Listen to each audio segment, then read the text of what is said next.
우리 조상님들은 함부로 땅을 파거나 나무를 베지 않았습니다. 자연의 주인을 노하게 하면 반드시 동티가 난다고 믿었기 때문이죠. 동티, 땅, 돌, 나무 등을 잘못 건드려 지신을 화나게 하여 재앙을 받는 일 또는 그 재앙. 동티 나지 않게 하려면 어떻게 해야 할지 오늘 이야기 들어보시죠. 옛날 어느 마을, 강씨네 집 마당에 신령님이라 불리우는 거대한 회나무가 한 그루 서 있었다. 강씨네 마당에 있으니 엄밀히는 강씨 집안 소유 나무였지만 온 마을 사람들이 대대로 지극정성으로 모셔온 영험한 신목이었다. 사람들은 해마다 농사를 지어 가장 먼저 거둔 햅쌀로 시루떡을 쪄서 강씨네 집 마당으로 찾아와 신령님 앞에 바치며 치성을 드리곤 했다. 신령님께 비나이다. 부디 우리 마을을 굽이굽이 살펴주시고 올해도 무사태평하게 해주시옵소서. 이 영험한 회나무에는 낡은 목판 푯말이 하나 붙어 있었는데 거기에는 신목직이 강삼돌이라 또렷이 적혀 있었다. 워낙 귀하고 영험한 나무라 대대손손 강씨 집안이 관리하며 모셔왔고 이번 세대에 그 책임을 맡은 이가 바로 강삼돌이었던 것이다. 삼돌은 신령님의 직위로서 매년 고사를 도맡아 주도하며 온 정성을 다해 나무를 돌보았다. 그러던 어느 날 청천벽력 같은 일이 벌어졌다. 관아에서 몽둥이를 든 포졸들이 삼돌의 집 살인문을 발로 쾅 차며 우르르 몰려온 것이다. 그들은 대뜸 마당 한가운데를 차지하고 거드름을 피우며 이제부터 이 회나무를 관아에서 직접 관리할 터이니 당장 내놓으라고 으름장을 놓았다. 내 집 마당의 나무이자 마을의 정신적 지주를 빼앗길 위기에 처하자 삼돌은 당황하여 포졸들 앞을 가로막아 섰다.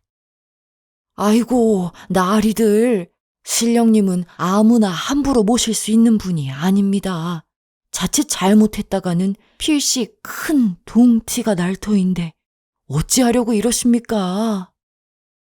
동티가 난다는 것은 건드려서는 안 될 무언가를 함부로 건드렸다가 귀신이나 신령의 노여움을 사서 큰 화를 입는 것을 뜻한다. 삼돌의 말에 포졸장은 발끈했다. 이놈이 누가 누굴 가르치려 들어. 감히 관청의 명에 토를 다느냐? 동티는 무슨 얼어 죽을 동티? 참말입니다. 제 말을 듣지 않으시면 어허! 이리 기품 있는 나무가 이리 허름한 곳에 있어서야 되겠느냐? 사또께서 머무는 관사 마당에 심어두면 이 나무도 더 좋은 길을 받고 사또께서도 고을을 더 잘 다스리실 터인데 그것이야말로 신령님의 뜻 아니겠느냐? 포졸들은 기어이 삼돌을 거칠게 밀어냈다. 그리고는 마을 장정 수십 명을 강제로 끌고 와 며칠 밤낮을 쉬지도 못하게 하고 회나무를 파내도록 시켰다. 거대한 회나무를 온전히 파내어 이동하는 것은 몹시도 고되고 어려운 일이었다. 그 과정에서 나무의 깊은 뿌리들은 사정없이 잘려나가고 껍질이 벗겨지며 큰 상처를 입었다. 장정들은 피땀을 뻘뻘 흘리며 거대한 나무를 비스듬히 눕혀 통나무 굴림대에 꽁꽁 묶었다. 나뭇가지들이 처참하게 땅바닥을 긁으며 둔탁한 소리를 냈고 장정들은 밧줄을 짊어진 채 억지로 나무를 끌고 가 관아 내부 사또가 머무는 내야 마당에 다시 심었다. 사또는 내야 마당을 꽉 채운 웅장한 회나무를 보며 입이 찢어지게 좋아했다. 관아에 귀한 손님이나 다른 고을 원님이 올 때마다 굳이 나무 앞으로 데려가 으스대며 자랑하기 바빴다. 어떻습니까? 이 고을에서 가장 영험하다는 신령님 나무이지요. 그는 나무를 볼 때마다 만족스럽게 중얼거렸다. 이제 내 아의 명당의 기운이 꽉 찼구나. 내 앞길이 구만리처럼 열릴 것이야. 그렇지요, 신령님? 와하하하하. 그러나 신령님의 진노는 이미 아주 조용히 시작되고 있었음을 사또는 알지 못했다. 어느 날 밤, 하늘이 뒤집힐 듯 비바람이 몰아치고 천둥 번개가 내리쳤다. 그 거대하던 회나무의 굵은 가지들이 비바람을 이기지 못하고 쩍 소리를 내며 사방으로 쏟아져 내렸다. 마당에 엄청난 굉음이 울려 퍼지자 사또와 하인들이 혼비백산하여 마당을 내다보았다. 부러진 가지 하나가 집 지붕을 덮쳐 기와가 박살이 났고 마당 한 구석에 있던 장독들로도 가지들이 무지막지하게 떨어져 내렸다. 비가 그치자마자 사또의 아내는 후다닥 장독대로 달려갔다. 아이고, 이 일을 어째. 올해 나라님께 바칠 귀한 간장독도 깨지고 사람들에게서 거둔 된장독도 다 깨지고 다 깨졌구나. 다 깨졌어. 그런데 곧 그녀의 목소리가 공포에 휩싸였다. 이게 무슨 일이람? 아무것도 안 든 빈 독들은 멀쩡하고 장들이 담긴 독들만 골라서 다 깨졌네. 기이하게도 줄지어 있던 수많은 항아리 중 속이 비어있던 거칠애용 항아리들은 멀쩡하게 서 있었으나 귀한 간장과 된장, 고추장이 가득 담긴 핵심 항아리들은 마치 골라낸 듯 무참히 박살나 있었던 것이다. 사또는 장이 사방에 뿌려져 범벅이 되어 있는 마당을 보며 꺼림칙한 기분이 들었다. 그러나 그는 그 와중에도 또 다른 탐욕을 부렸다. 이 커다란 나뭇가지들을 그냥 버리면 아깝지 않겠느냐? 이것들을 땔감으로 써서 방이라도 뜨끈하게 떼야겠다. 여봐라, 부러진 나무들을 모두 베어다가 당장 아궁이에다 넣어라. 하인들이 나무를 토막내어 사또의 방 아궁이에 떼우기 시작한 그날 밤부터 마침내 본격적인 동티가 나기 시작했다. 사또가 한밤중에 비명을 지르며 깬 것이다. 그의 온몸은 불덩이처럼 달아올라 뜨거웠다. 그는 이불을 걷어차고 펄펄 뛰며 소리쳤다. 아이고, 온몸이 다 들어간다. 아! 아이고, 세상에, 이를 어째. 물이라도 갖다 드릴까요? 여봐라, 물을 잔뜩 떠오거라. 아, 사방에서 도끼로 내 다리를 찍어 누르는 것만 같소. 아, 아파. 사또는 방바닥을 뒹굴다 못해 벽에 머리를 박으며 고통에 겨워 소리를 질렀다. 이에 아내는 고을에서 가장 용하다는 의원을 3명이나 부르고 관아의 의관들을 총동원해 진맥을 짚었으나 하나같이 고개를 저을 뿐이었다. 맥박도 멀쩡하고 아무런 병증이 없사옵니다. 아무 병증이 없으신데 어찌 이토록 고통스러워 하신단 말인가?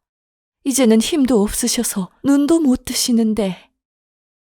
그렇게 아무도 손을 쓰지 못하고 사흘이 지나자 사또의 몰골은 반송장이 되어 있었다. 결국 사또의 아내는 용하다는 무당을 불러들였다. 무당은 관아 마당에 들어서자마자 온몸을 부르르 떨었다. 내야에 들어서자 손가락으로 사또의 방과 마당의 회나무를 번갈아 가리켰다. 어허이, 나무 때문에 다리 단단히 났구나. 무당은 사흘 동안 열렬히 굿을 했다. 물러가라, 물러가라. 호이, 호이.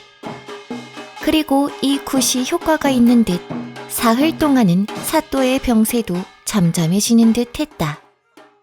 그러나 굿이 끝나자마자 다시 열이 펄펄 끓었다. 이대로는 못 버티실 게야. 사또께서 돌아가시고 말 것이란 말이다. 여봐라, 도대체 무당이 말한 저 나무를 어디서 가져온 것이냐? 저 나무는 강삼돌이라는 자에게서 가져온 것입니다. 그 자를 데려오거라. 내 무릎 꿇고 빌어서라도 분노한 나무를 달래는 법을 알아내 사또 나으리를 살려야 하니. 포졸들은 삼돌을 찾아가 사정을 말했고 그간의 이야기를 쭉 들은 삼돌은 이렇게 중얼거리는 것이었다. 무당이 굿을 잘못하는 바람에 도리어 신령님의 화를 돋구고 말았구만요. 굿을 잘못했다고? 뭘 어찌 잘못했다는 말이냐? 신령님께 진정으로 사과드리고 위로의 말씀을 드려도 모자를 파네. 나무 앞에서 호령을 하며 굿을 치렀다고 하니 그게 잘못된 굿이 아니고 무엇이겠습니까? 나무에 빌어야 했다고? 예, 신령님께 잘못했다고 빌어야 했습니다. 지금이라도 그렇게 하실 생각이 없으시다면 저를 데려가셔도 소용없습니다. 그러나 포졸들은 반드시 삼돌을 데려오라는 명을 받았기에 사또가 삼돌이 시키는 대로 할 것이라는 약조를 하고 그를 관하로 데려갔다. 삼돌은 그를 맞이하는 사또의 아내에게 말했다. 당장 신령님 발 아래에 돼지 머리와 햅쌀로 찐 시루떡을 올리십시오. 고사 음식이 준비되자 삼돌은 이어 말했다. 이제 손이 발이 되도록 빌지 않으면 사또께서는 오늘부터 이래를 넘기지 못하고 온몸이 뒤틀려 죽고 말 것입니다. 이에 아내는 삐쩍 말라 힘이 하나도 없는 사또를 방에서 끌고 나왔다. 부부는 함께 무릎 꿇고 앉았고 아내는 삼돌이 시키는 대로 말하며 싹싹 빌었다. 감히 신령님을 뿌리째 뽑아오며 고통을 드리고 신령님의 몸인 나뭇가지를 아궁이에 넣어 태우는 죄를 지었습니다. 무지하고 탐욕스러워 부끄러운 죄를 지은 것을 깊이 후회하고 있으니 부디 살려주십시오. 부디 용서해 주십시오. 아침부터 시작해서 해가 질 때까지 부부는 빌고 또 빌었고 마침내 저녁이 되자 사또를 괴롭히던 원인 모를 병이 씻은 듯이 사라졌다. 구사 일생으로 살아난 사또는 자신을 살려준 삼돌에게 큰 보상을 내린 뒤 나무를 본래 자리로 돌려주겠다 하였다. 그러나 삼돌은 이렇게 답했다. 신령님을 옮기려고 하면 또 본의 아니게 신령님께 상처와 고통을 드리게 될 것입니다. 그러면 신령님이 계속 여기에 계시는 것이 또 화가 되지는 않겠느냐? 본래 신령님께서 저희 집 마당에 있으셨을 때는 마을 사람들 모두가 신령님께 고사를 드리기 위해 종종 저희 집을 찾았었습니다. 저는 고사가 잘 치러질 수 있도록 힘썼고 또 평소에 신령님을 보살피는 데에도 소홀하지 않았지요. 그는 웃으며 말을 이었다.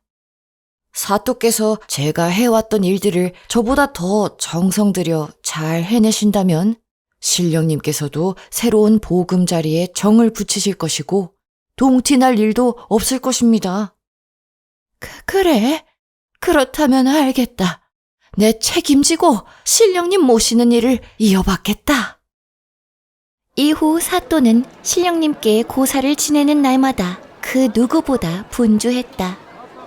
떡도 찌고 돼지머리도 삶고 삼색 과일도 사는 모든 과정에 그 누구보다 적극적으로 참여했다.